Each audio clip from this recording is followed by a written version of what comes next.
Salut à tous, alors nouvelle vidéo où grâce à Hugues, donc il m'a envoyé le Caradisiaque, là je suis désolé, on est vraiment dans les vrais journalistes, à chaque fois, moi Caradisiaque ça fait très longtemps que je regarde, petit aparté, si tu cherches en fait des avis sur un véhicule, que ce soit un véhicule thermique, électrique, tout ce que tu veux, tu vas sur leur site et tu tapes donc avis et tu as les avis des utilisateurs, tu as aussi, les gens donnent sur 20 une note, tu as les consommations, enfin, je trouve que c'est quand même hyper intéressant, pareil avec voitures électriques et d'autres, ça nous change là de ces derniers jours d'Auto Plus, éventuellement Automoto, TF1, enfin c'est un petit peu compliqué avec ces personnes-là. Donc je me suis mis la tablette pour le récapitulatif. En fait, ce qui est très intéressant, c'est de voir finalement en Europe, de comparer ce qui se passe en Europe et finalement en France. Il y a des grosses différences au niveau des voitures électriques, comment elles se vendent, et aussi donc l'évolution finalement des véhicules entre le semestre de 2024 et le semestre de 2023. Donc dans un premier temps, en fait, les trois voitures en Europe qui cartonnent, c'est celles qui ne sont pas en France, sauf les Tesla, en tout cas le modèle Y, c'est le EX30, et c'est tout à fait normal parce qu'en France, il n'a pas le bonus, et s'il avait un bonus, ou en tout cas s'il était produit en Belgique, euh, ailleurs qu'en France, eh bien, on est aux alentours des 35-40 000 euros. Ça m'étonne qu'on n'ait pas l'hashtag One ou la numéro 3, par exemple, en même temps, puisque c'est la cousine, hein, concrètement, et au niveau des prix, c'est très attractif. Donc, ils savaient que ça allait être un best-seller, clairement, la Volvo EX30. Ils ne se sont pas loupés, donc la marque chinoise Geely derrière. Un autre constructeur chinois, il va falloir s'habituer à avoir un peu plus de chinois dans le top 10, clairement, c'est la MG4, donc avec le constructeur MG SAIC. Donc derrière, en France, pareil, on ne le voit plus parce que pas de bonus, pas de bras, pas de chocolat, mais clairement, ça cartonne. Donc en termes d'évolution, le EX30 est sur New, donc en fait, il n'y a pas d'évolution, c'est un véritable nouveau véhicule, c'est une véritable voiture électrique, donc qui propose une propulsion, une très grosse batterie, des petites batteries et un vrai moteur. Enfin, voilà. Pour moi, ce que fait Geely, c'est clairement des véritables voitures électriques avec un petit frunk, hein, encore une fois, il n'y a pas besoin d'avoir quelque chose de démentiel éventuellement comme Tesla ou Xpeng ou autre, mais au moins avoir un petit frunk pour mettre des câbles, mettre des choses. Enfin, je trouve que c'est quand même hyper pratique. Sur la MG4, elle est quand même à plus 4%, malgré qu'en Europe, du moins en France, pardon, elle se soit, pas d'autre mot, cassé la gueule, hein. Et le top, en tout cas 1 et 2, modèle Y, modèle 3, la modèle 3 fait 37%. C'est vrai que j'en vois de plus en plus, et je l'ai dit, même avec, on va dire, l'attaque de l'Union européenne sur les frais de douane, parce qu'il y avait déjà de toute façon des frais sur ce véhicule-là, eh bien il fonctionne très bien, 2 fois moins bien que le modèle Y, mais 37% donc d'augmentation. Pareil, je te le mettrai donc sur le côté, tu auras les chiffres. Modèle Y, c'est tout à fait cohérent, moins 26% à contrario, c'est parce qu'en fait il y a la nouveauté, et encore je trouve que ça devrait être pire, qu'elle arrive donc au semestre 2024 à conserver le nombre de ventes, puis les proportions, il faut voir, 100 000 de volume, ce qui représente 10% de part de marché sur un modèle, même pas sur la marque. Donc c'est plutôt très très très intéressant. Pour le reste, donc, on a l'ID4 ID3, donc Volkswagen avec Skoda aussi, Enyaq, donc fait vraiment très bien. Volvo EX40, quand même.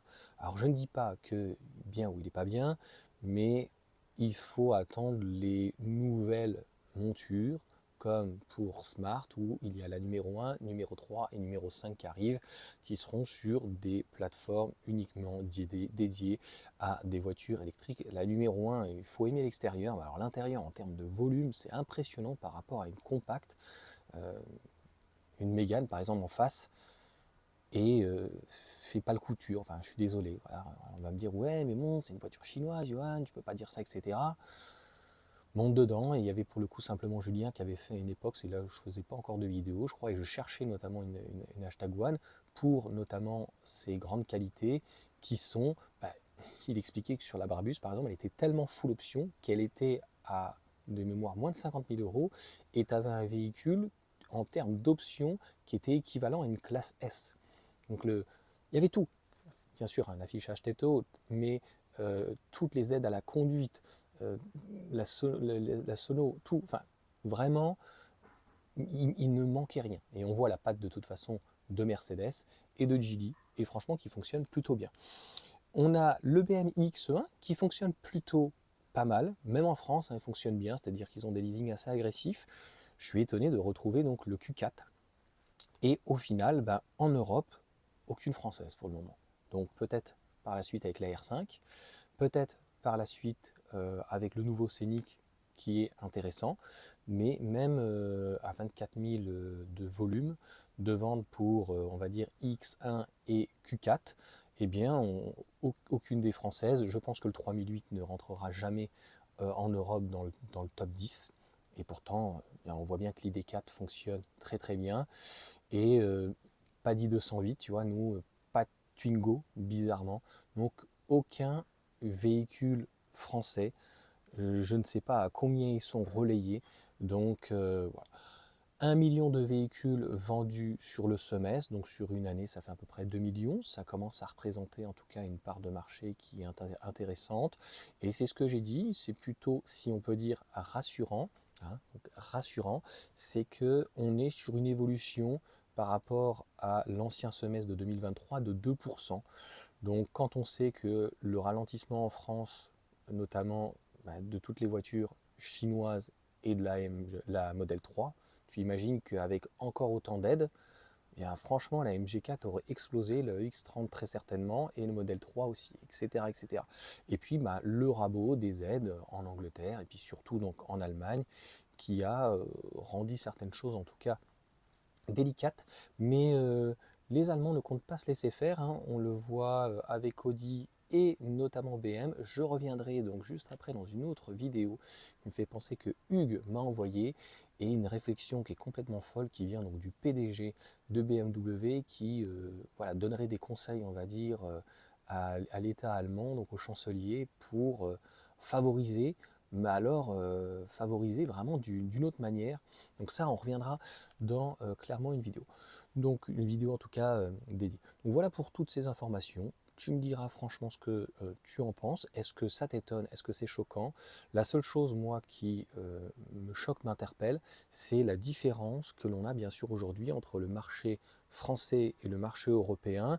Et on voit bien donc le double protectionnisme qu'il y a donc en Europe face aux Chinois, et tous les constructeurs qui fabriquent aussi en Chine, hein, que ce soit BMW, Tesla ou quoi que ce soit, et de l'autre côté, la double sanction, on va dire, de ne plus avoir de bonus donc sur les véhicules fabriqués essentiellement en Chine, en France. Donc on voit que au final, ça pénalise des marques qui, voilà, à un moment donné, si les constructeurs européens veulent rivaliser, bien, il va falloir concrètement, et à mon sens, qu'ils fassent des efforts. Allez, sur ce, ciao à tous.